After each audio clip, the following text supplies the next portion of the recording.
Madam,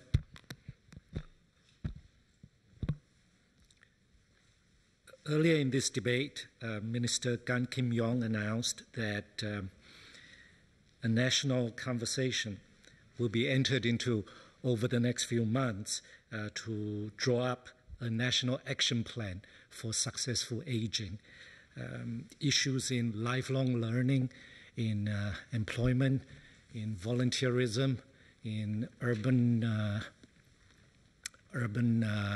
infrastructure, in healthcare, in retirement adequacy, and research into aging will all be discussed.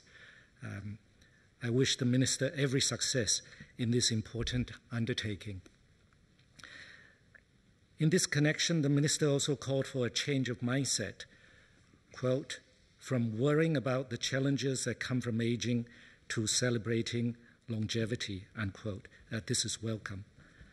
For my part, I would like to say, again, a couple of things that I had said before in this House, which I believe will be useful for us to keep in mind as we embark on drawing up our National Action Plan for Successful Aging.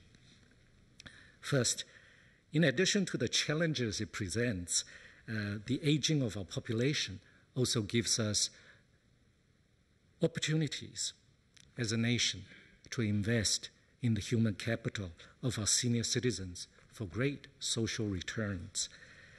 Investing in elderly Singaporeans will reward our society with the economic, social, and cultural contributions they are able to make with our assistance.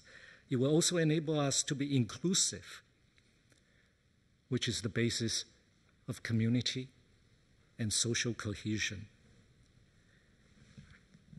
Economic benefits can be realized from investments made to redesign jobs, workplaces, work processes, or even our work culture to allow us to more fully draw on the experiences and the know-how that older workers have to offer, in spite of physical bodies starting to slow down, and to allow older workers to remain as productive as, or even more productive than, their younger counterparts. The elderly are also a repository of social and cultural capital, with some investments that help keep them close to their homes. We can leverage our elders' long-standing ties in the community to teach our children traditional wisdoms and values and share stories and lessons. Our elderly can also be employed in schools to teach subjects in social studies and national education, or be encouraged to volunteer to do so. So let us continue to invest in Singaporeans even as they age and become elderly. But what forms will such investments take? It's a good thing that seniors themselves will participate in the national conversation about a nation for all ages. It is a good thing that they will express preferences for different active aging activities and lifelong learning programs. But whatever these preferences, perhaps we could look into providing a pillar that will help support investments by our elderly in their human capital. Just like children who need to develop and working adults who need to upgrade their skills, our elderly too need support and resources to continue growing, learning, and developing. A second pillar, informal caregivers often make it possible for our elderly to age in place, in their homes, in the community. These are friends and family. In 2010, it was estimated that approximately 8% of Singaporean adults provide regular care to family members or friends, providing on average 6.8 hours a day of care in a typical week. It appears to me that an important pillar to enable successful aging would be the support we provide to our informal caregivers. It's well documented that caregivers often suffer declines in their own financial circumstances and their mental and physical health as a result of their caregiving role.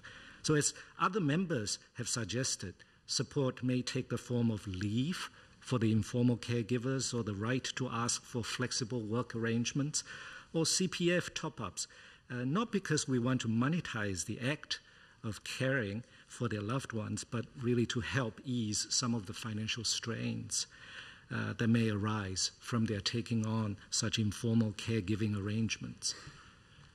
Many members believe that providing more support to our informal caregivers is the right thing to do. And Madam, as was said on the opening day of this debate, it's not so much what is said, but what is done that will be the measure of our progress. Thank you. Minister Lawrence Wong.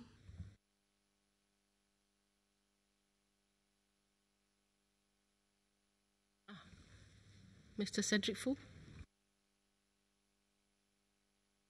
I would like to seek some clarification from the honourable member, Mr. Chen Show Mao. He speaks about aging issues, an aging society, and I want to thank him for supporting the effort to engage Singaporeans in a dialogue to see how we may address this. But really underpinning the aging population is the need to bring in immigrants. And I would like to seek his view if he sees it necessary for Singapore's long-term future to bring in immigrants. Thank you.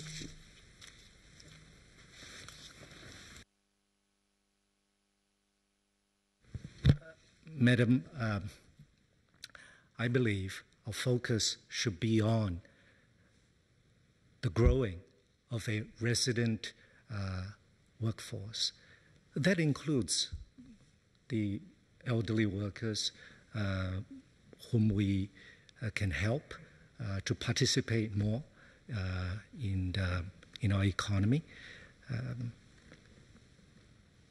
When targets we set for the growth in our resident working population does not meet, or when targets we set are not met, then I think at that time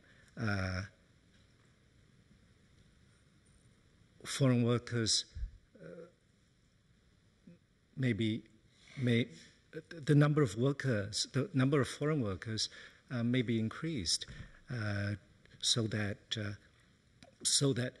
we are on our path to growth as we have planned. The Workers' Party's position on this is clear, and that is we will focus on the growth of the resident workforce, when that falls short, the population of foreign workers in Singapore may be increased.